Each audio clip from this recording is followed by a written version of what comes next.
Hello and welcome to Lavneesh sir की class. आज की ये शिक्षा निदेशालय राष्ट्रीय राजधानी क्षेत्र दिल्ली का मूल्यांकन कार्यपत्रक नंबर 3 जो कि कक्षा 8वीं के विद्यार्थियों के लिए है।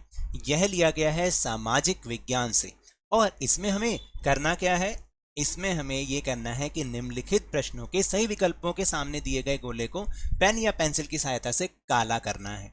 तो चलिए जल्दी से देखते हैं कौन कौन से प्रश्न हैं और उनको करने और समझने का प्रयास करते हैं। तो देखते हैं पहला प्रश्न। पहला प्रश्न है कि निम्नलिखित में से किस राज्य में जगन्नाथ संप्रदाय को बड़ी संख्या में लोग मानते हैं। देखो यहाँ पर बहुत बड़ा जगन्नाथ मंदिर भी है। पश्चिम बंगाल, बिहार, उड़ीसा या फिर राजस्थान। सही उत्तर है ओडिशा, सी। इनमें से कौन सी जनजातीय भाषा सबसे ज्यादा बोले जाने वाली भाषा है। मणिपुरी, संथाली, गारो और फिर ओराव। तो सही उत्तर है बी, संथाली।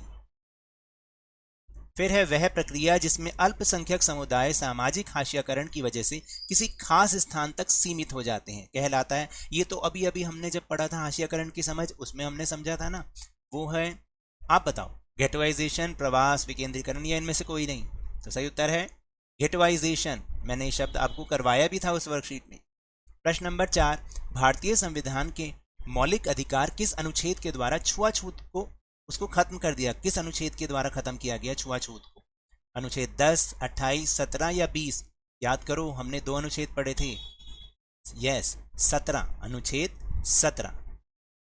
फिर है भारतीय संविधान का अनुच्छेद 15 संबंधित है किससे। स्वतंत्रता के अधिकार से, धार्मिक स्वतंत्रता के अधिकार से, संवैधानिक उपचारों के अधिकार से या फिर समानता के अधिकार से। तो वो है समानता के अधिकार से। याद करो भाई, मैंने दोनों आपको करवाए थे।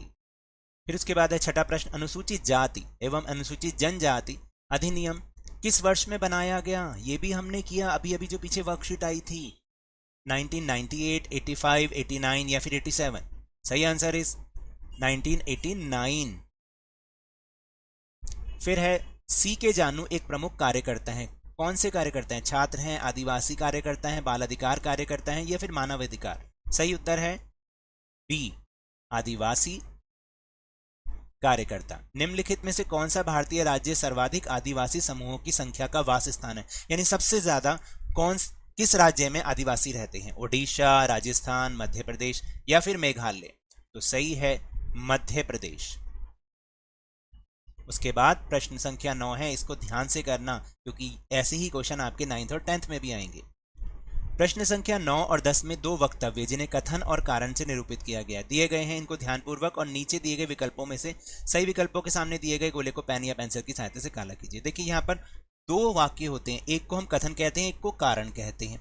अब आपको ये देखना है कि क्या इसकी ऑप्शन ये है कि कथन जो लिखा है उसका कारण भी वही है, तब तो ए को काला करना है। अगर कथन सही है लेकिन उसका कारण सही नहीं है तो बी ऑप्शन को, और अगर कथन सही है लेकिन कारण बिल्कुल गलत है, कारण होता ही नहीं तो सही, और कथन ए ही गलत है यानी कथन ऐसा है ही नहीं आपकी बुक में और कारण है तो डी।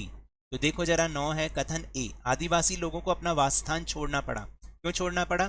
जंगल के इलाकों में कई प्रकार के औद्योगिक क्रियाकलाप किए जाने लगे। तो ये तो बिल्कुल सही है, तभी तो उनको छोड़ना पड़ा। तो इसलिए हम ये लगाएंगे क्योंकि ये दोनों सही है और इसका कारण भी सही है।